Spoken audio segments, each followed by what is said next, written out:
I'm Ruben Navarrette. Welcome back to the Latino Paradox. I'm here with my friend Arnold Torres. Our topics today, the effect that Donald Trump has on Latinos in particular, Americans in general, is brought to light by two very topical issues, two things that are happening in the news right now. One is the ongoing NFL brouhaha over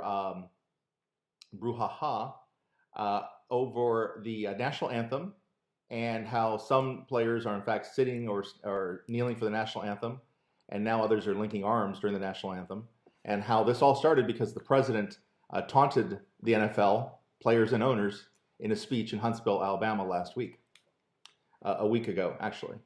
And the other topic that's very much in the news is the crisis in Puerto Rico, which after Hurricane Maria has been left without power. There are people literally who are dying, who are without food and water. And the president has once again made things worse by responding to criticism of his administration in a very personal way by going after the mayor of San Juan, Puerto Rico. So in that regard, the effect, Arnold, of both these stories is we're getting a really up-close look at the effect that Donald Trump has on people and on public debate, and he seems to throw both of those things into turmoil. So here on the Latino Paradox, we try to wrestle with a series of questions. Why do you think this is happening? Is the first question. I think every time he goes to speak to a public gathering, to one of his rallies, there's usually it's been after a bad week, a bad month, a string of criticisms. I think that's where he was at. I think he was in a difficult campaign in Alabama, supporting the establishment candidate versus the Steve Bannon candidate. And I think he wanted to throw red meat to his audience, which is what he does all the time. Anytime he's out there, he's throwing red meat. And this was a perfect red meat scenario for him to do. And that's exactly what he did. He's very good at that.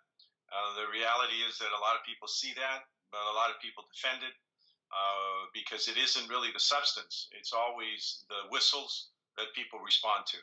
And this was just another whistle that he has effectively conjured up for his base, and they're running with it very effectively. So I think this is happening because it goes to two character traits that Donald Trump has. I would say they are both character flaws. The first one is, as evidenced by the NFL, he does have this tendency to think in the short term. All he cared about was pleasing that crowd in Huntsville, Alabama. He didn't really think about or care much about the consequences of his remarks. He has an improv kind of feature where he thinks on his feet. He goes off the script. It drives John Kelly, the chief of staff, and others crazy. It's clear that when he was making those remarks, he was just speaking from the heart without a script, talking about how he felt. Ironically, he touched a nerve because something like 60% of Americans agree with him that you should not sit or kneel for the national anthem. The NFL got the message, which is why they're now pretty much saying that's not going to happen anymore. They'll find other ways of demonstrating. The other character flaw, as evidenced by his comments with the mayor of San Juan, Puerto Rico, is he takes criticisms personally, and he responds in kind on Twitter. And that's another deep flaw. When you're the president of the United States, you have to have much thicker skin, and this president has a very thin skin. Our second question. I don't think it's anything about. I don't think it's about anything that's presidential. I think this individual targets two groups of people, and they're both people of color. And he does it in front of his base. Even the supporters of his community say it. That's not true. That's not true. He attacked Megyn Kelly, who's not a person of color. He attacked Mika Brzezinski about her facelift. That's not a person of color. He attacked John McCain, a war veteran, not a person of color. He has this tendency whenever he's attacked by anybody, they could be a Martian. It doesn't matter who they are. He goes after them in a very personal way, and he did again. In this case, it's convenient for the narrative. He goes after non-minorities in one different way, and he goes after minorities in a very different way. And that different way is that he hands a great deal more to his base, because his base is very focused on those issues. You and I may disagree. Yeah, you've forgotten how brutal he was with Lindsey Graham, who's a white male. He kept calling him under 2% Lindsey. He went after Rand Paul. He went after Mitch McConnell. He went after Jeff Sessions. I could give you a long list of white men he's gone after. And he complimented Mitch McConnell just yesterday when he was asked the question, could he continue to work and does he like working with him?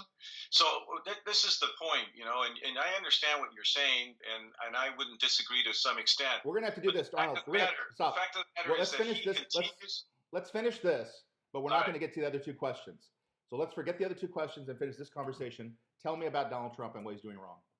Well, I think what Donald Trump continues to do is that when he is not doing well, whether he's criticized or whether he isn't, he always needs to have somebody that he can focus on and take the focus off of what he's not doing well or the criticism that's been given to him. Right. In this case, you had the mayor of San Juan pleading with anyone that would hear her, as she put it, to come and help. And she finally said, "We're in agreement." Why is there an argument there? We're in agreement. I said the same thing. He has a thin skin. No, because he wouldn't have said that, in my opinion, and he wouldn't have made it a point to go after Puerto Rico as a whole. In other words, he provided no context to what makes Puerto Rico a unique problem, only to excuse what he was not doing the way he should have done it. Okay. As he put it, they're in the water, big water. So this is where you and I disagree. If you pay close attention to Donald Trump and everything he's said in the last 2 years, there have been plenty of times where he's attacked white males very aggressively. This is not a race thing with Puerto Rico. Yeah, but he does not attack them because they're white males. He attacks them because he doesn't like them and he thinks that they're not as rich as he is, or they just don't agree with him. In the case of the football players, in the case of Puerto Rico, there is no doubt, at least in my mind, that there are always these racial overtones that he injects. There is no doubt that he is doing the little whistle, and some days he does a very overt whistle. So this is why this is not a whistle. You can't do a whistle with other whites except to say they're Democrats. When he's doing that with Latinos and with blacks, it's because they're Democrats and because there are a number of other things. So I disagree. This is something that Latinos sometimes do, and I've seen it my whole life, where we see things that aren't there. You think somehow subliminally he's sending a message, this dog whistle. He has been disrespectful to men and women, to Republican and Democrat, to white male and Latinas and all sorts of things.